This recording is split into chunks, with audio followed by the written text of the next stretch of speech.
Hey guys, welcome back to another episode here on the podcast. I'm your host Ellie and I hope you're doing well today. It's Thursday, it's nearly the end of the week, and I really hope you've had a good week because I definitely have. To give you a little recap of my week, it started off being quite a slow week, and to be fair, it's gone so quickly. I can't believe it's Thursday already. But Monday I spent a day off from work having a really nice catch up with my best friend, and we just love to drive around, get some Starbucks, go to McDonald's, just have a little drive around, listen to some music, have a big catch up because we see each other maybe once a week. Sometimes not, sometimes it's once a fortnight, but honestly, and even though we live, as I've always said, we live 2 minutes drive away from each other, we just don't see each other that often because we're both so busy. But we met up and we had a really good day. And then Tuesday I went into work and I think I found my spark again for being productive because, as you know, I've been in such a big slump over the last few months really. To be fair, for the whole of this year I've been kind of slumpish, and I mean with uni dropping out was definitely the greatest thing for that because I didn't have to worry about doing work anymore. But at my job it's a completely different atmosphere because it's my job, you know what I mean? Like I have to do the work. I can't be like, oh, I'll put it off till tomorrow, until next week. No, I have to do it, which I think is the best way to get on with it, like to avoid procrastination. Just get a job. That's why I've found out that works so well for me, which obviously is a great thing. But yeah, I do not procrastinate anymore. With my podcast, I do though, just because I think it's such an effort to sit down with my microphone with you guys, talk to you. But I need to redefine that. I love making these podcasts, and I'll get onto it a little bit later in the episode, but I would not be where I am today without having made these podcasts for you. But for now, I'll just carry on with my little recap. So yeah, I went to a event yesterday, my first ever event for work, especially for digital marketing. And as you probably know, there are a lot of events for social media creators, influencers. And although I'm not on the influencer side, I'm on the other side of I create the content, I post the content for a brand. So I'm a digital marketer, I'm not a influencer. It's still kind of along the same lines with the events that we have with our partners and yeah, just basically marketing campaigns that we go and see. And I live about a 2-hour drive from London, so I got the train down yesterday with another colleague, and we just had the best day in London. And although I don't know about you, everyone romanticizes London.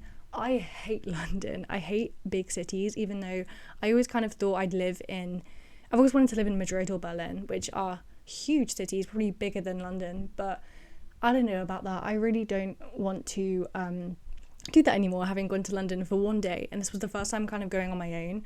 Even though I've got some friends down there, I never go and see them because I don't like getting the train down. Like I don't mind trains at all, I get the train everywhere, but going into London was very scary. It was very busy, but I did it, and I'm so proud of myself because, kind of on the topic of anxiety, as you know, I do struggle with social anxiety, and with that I try and always find a way out of it.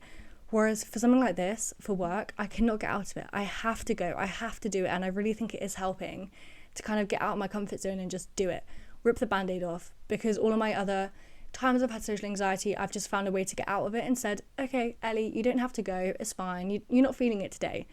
But no, like sometimes you have to do these things in order to improve your anxiety, and I do think that kind of balance of okay, yeah, like being a little blanket for yourself, coddle yourself and be like, okay, you don't have to go, don't put pressure on yourself, but don't do that all the time. Like maybe 2 out of 5 times do that, or actually no, ignore that, 3 out of 5 times do that. Then the other 2, so the other 40% of the time, really try and be like, you know what, I'm gonna go. And it is hard, but you're only gonna get better if you actually do those things. So that's my first tip for the day, even though it's in my little catch up and I've not started the episode yet, but that's my first little tip of the day. Today I'm working from home as well as doing this podcast for you guys during my lunch break because I've really needed to get this out there. And later today I'm going to a concert. My sister's driving up to come as well. My dad's going. There's a whole group of us going, and it's going to be so fun because I'm in that mindset right now that we're young. Like I know I'm supposed to be saving money, obviously by living at home, etc. But we're still young. We do not need to be like, oh, I can't do this event because I need to save money. No, just the money will come back, the memories won't. And you've probably been, like, you're probably fed up of hearing that because so many people say it, but I really do agree with it because it is such an important thing to create memories when you're younger and just do the things you won't be able to do in the future when you're married, when you have a full-time job and, like, you really are tied down and you can't just go to a random concert on a Thursday night, get tickets the day before, you know what I mean? So I am really trying to jump on that bandwagon of just being spontaneous again because last year I was and I loved it. But yeah, that's my aim for this year, or for the rest of this year, which is less than 2 months. But yeah, getting into the episode now, because I realise I've been talking for 5 minutes and I don't know how I've done that. But today I really wanted to talk about being proud of yourself and really looking at how far you've come. Because I had an epiphany yesterday, a realisation where I was sitting on the train and I was doing a lot of thinking, because me and my colleague left the event a little bit earlier than we thought, just because we wanted to get home. So we left at about 4 o'clock instead of 6 o'clock, and I was like, yes, I can get a less busy train. And the train was so quiet, I loved it.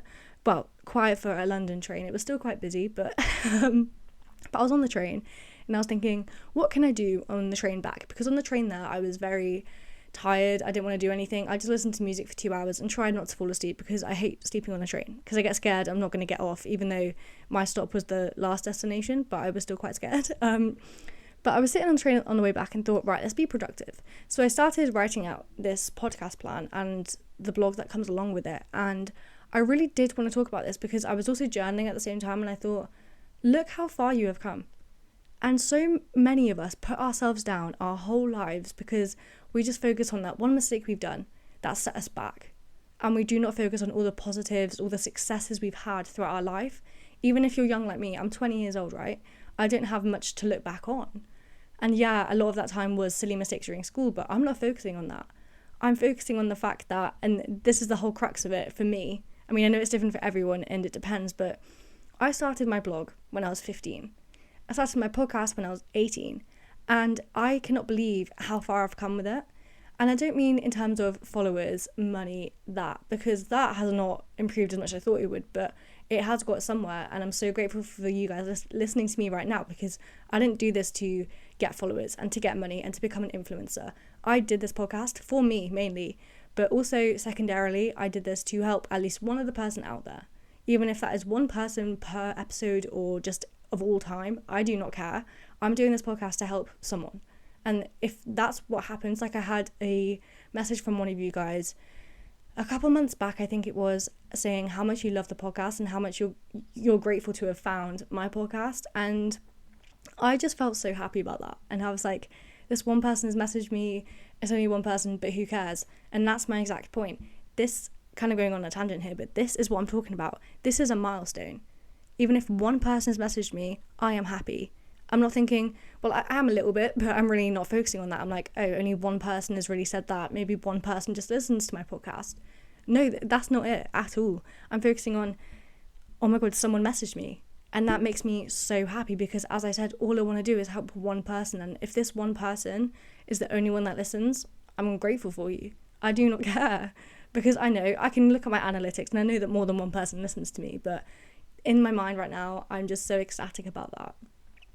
Going back to the whole point of the blog and the podcast, I set it up, everything, to be a diary for me, to be a side hustle, not even a side hustle, just something to do in my free time, something productive, something that makes me feel good, because I get something out of it as well. It's kind of like my little therapy sessions when I'm not in therapy, which I am at the moment, which you'll be happy to know about. I have talked about that before though. And I was kind of thinking on the train, and I just thought, you dropped out of uni. You could be sad about that, or you could be happy about how far you've come since then. I am so much happier within myself as well, in a personal way, in a confidence way, in a self-acceptance way. I think I know where I'm going, and at the same time I don't, but from the kind of realisation I had yesterday, I know where I'm going. I got this job, and I kind of thought when I got the job it was kind of out of a fluke, or I don't know exactly, but I was speaking to my boss yesterday at this event, and I was just asking her, like, what were the other candidates like in my interview, 4 months ago now? I was just thinking, like, what, did you know I was going to get the job when I first came in? Like, what was the kind of vibe with that? Which I think is a good thing to ask your boss when you get the job, because you want to compare yourself to other candidates, and if it was a close call, what could you have done better? But I mean, you got the job, so anyway. And she was like, you just stood out. You have your own blog, you have your own podcast. And I was like, but you wanted someone with, or working towards, a degree in marketing, digital marketing, social media, something like that. And she was like, I don't care about that. I don't have a degree. Look where I am. I'm your boss at age 25. And I was like, you are so right. Because we were talking about, am I going to go back to uni or not? Am I going to continue with this job after my 6 months end? And she was like, we want to keep you. And to hear that, I was just like, I've actually got somewhere. This is no longer just an internship. It is hopefully it's going to turn into a full-time job. And that is what I'm so excited about. And I don't know, I think that's just really important to note. And I just kind of thought to myself, I have done this from setting up a blog, first of all, for £10 a year, okay? It costs nothing, okay? It costs 2 coffees, a year, okay? So I set this up just because I wanted to. Started off with 2 followers, which was myself and my mum, I think, at the time, and maybe my dad. And now I've got 200 followers on my blog, which isn't a big number, but I have to remind myself that blogging isn't a huge thing right now. But it's helped me get this job. And I just cannot really fathom that right now. It's like, wow, like I just set that up just because I thought it would be fun. And I wanted to kind of do something with social media. And now I'm actually doing something with social media. And to know that that's what made me stand out to everyone else who applied for this job, I'm just so happy about it. So every little thing you do does have an impact. And I'm talking about the positives. I could talk about the negatives with every little thing you do, but I'm not here to talk about that. This is going to be a positive episode because I'm done talking about negative things. But every little thing you do builds up over time to make you just get a job in something that you really want to do, and you don't realise all these things you've done in the past helps you. Like on my CV, it doesn't have a lot, but a lot of it is focused on, I run this person's Instagram account, I run my own blog, I run my own podcast, I do these little side things, and they build up. You don't have to have tons of experience in a lab if you want to be a lab technician or whatever. Like, you don't have to have a specific job, because obviously it's hard to find a job if you haven't had a job before. You know what I mean? I hate that with the whole reference thing, but you find a way, and it comes with, you have to have a lot of resilience to do this. I get that, but everything changes and everything builds up over time. And I just think as soon as you get there, you have to reflect back. If you didn't get the exact job you wanted, who cares? Look back and think, wow, 1 year ago, I did not know what I wanted to do. Look at me now. And I think that's a very important point to learn from this episode today. And I don't know, I just think it's so important to just keep looking back. And I always say, stay in the present, don't look back, don't look forward. But for this kind of thing, every now and again, when you want to kind of just have a reflection on your life, it is good to think back and think, wow, I have come so far. And that's exactly what I'm feeling like this week with going to my first event, talking about my future with my boss. And I just thought, wow, like this is something that is really exciting. And I didn't think it would be like this. I thought it would just be a job in between years at uni. Like, no, it's not. It's fun. It's exactly what I want to do. And I've really found my passion. And I really encourage you to also find your passions. But I spoke about this on my last episode, or maybe the one before. But having passion for something in life is so important. And if you don't have it, you won't get very far, I don't think. You'll stay in that same 9-to-5 job. If you don't like what you're doing, change it. Today, I also wanted to talk about the idea of failure. I've talked about this on my recent blog post, and I really do think, I talk about this quite a lot, but we hold failure so highly in a bad way. We think failure is the worst thing that could happen to us, and maybe it is. But if you think about it, failure is a social construct. So why do we dwell so much on it? It's all too easy to dwell on the past and all the times we failed and not bothered to get back on our feet. But this is so important to remember also. Always get back up. Failure does not define you. You may have made this one mistake that you think has really set you back in life. It only will set you back if you dwell on it so much. And that is, I keep saying this word, drink every time I say important or importance, honestly. But it's so important to just get back up on your feet. And I know sometimes it's really, really hard to do that if you're going through something at the same time that this mistake happened and that's why you caused that to happen, blah, blah, blah, like this vicious cycle. But I'm not going to say it again. But you have to remember that you have to get back up. You can stay in that slump all you want, but that's not going to help anything. Say, okay, yesterday I did something bad and it's fine. And today it's a better day. It's a new day. Every day is a new day. So don't let that one thing get you down. If I had to describe what failure is, I would say the following. Failure is the lack of success or the incapability to meet certain expectations. But if we kind of analyse this definition, which I did amend from the OED, failure is, as I said, a social construct. So are expectations. These are the expectations we put on ourselves. And then we tie failure to our self-worth and self-acceptance. And when we fail, we feel like we've let everyone around us down, especially if we relate it to the workplace, for example, if you fail to meet a deadline. But we also let ourselves down, and I think that's the most crucial feeling when we feel, that crushing feeling that we get when we fail or we make a mistake. It's because you let yourself down, because you're probably holding yourself to such high expectations, and it's hard, because how do you get out of this cycle? And I think that if you are feeling like this, because I felt like this so many times, it's because you don't have much self-worth, and that is the sad truth. But I'm going to be brutally honest with you. You cannot get anywhere in life without self-worth, because you could stay in the same job for so many years if you don't have self-worth, because you think, oh, this is all I deserve, or I don't think I can get a better job than this, I'm going to stay here. There's no point in getting any job, I'm going to fail at that as one as well. No. If you think like that, you're going to stay like that, and then that's your life, and then that's a sad life. Do something each day that elevates you and helps you become your best self. And I think, again, that is important too, and I'm going to say it again because it is. The expectations we create for ourselves are very high, and it's quite funny because we are our own sabotagers, if you like. We are so good at being self-destructive, and it's kind of funny because that's all down to ourselves, isn't it? Yeah, we might have learnt these expectations from family, from society, from social media, from our friends, but at the end of the day, we're in control of it. We are in control of how we think, how we feel, and ultimately what we do with our lives. And yeah, you could say, oh, but this is all I've got. I don't have a degree to do this, and that's what I really want to do. Do it. Who is stopping you? You are the only one who is stopping you. So why we are the people who put ourselves down. But it's funny, isn't it? It actually is funny. I'm not just saying that. It's really funny that we are the ones that put ourselves down. Let's change that. Let's bring ourselves up. It's a very controversial thing, kind of being like self-confident, and girls aren't supposed to have self-confidence, like you're too confident or you're not confident enough, you don't have any self-esteem. And the balance is so hard to get. But I truly think that, like, if you want to be confident, go the other extreme, do it. Who cares? Like, if you're confident in yourself, show it off.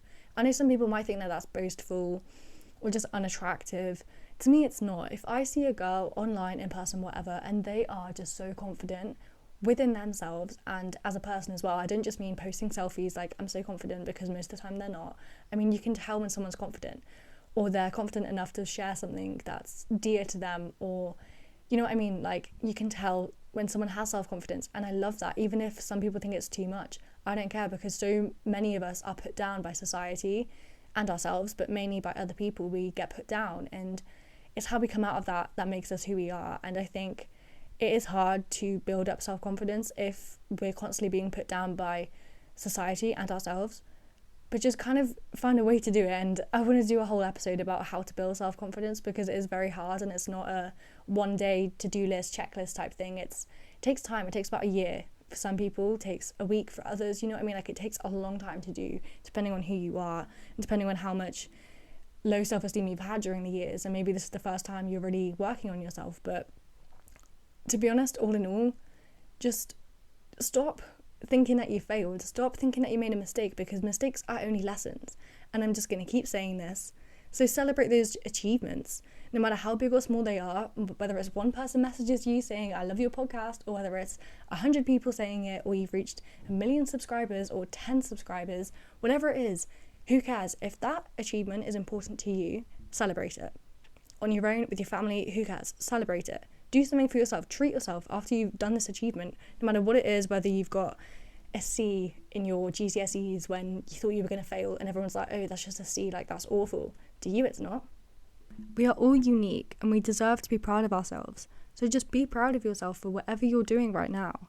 Feel proud of how far you've come, even if you don't think you've changed that much since leaving school, that job, uni, since last year, whatever that time frame is. Be proud of yourself. I'm proud of you. You're flourishing right now. Even if you don't think you are, you have changed. You have changed into an amazing person, and you're going to keep changing. So really hold on to that. I'm going to wrap this up here because I think I'm going around in circles a bit.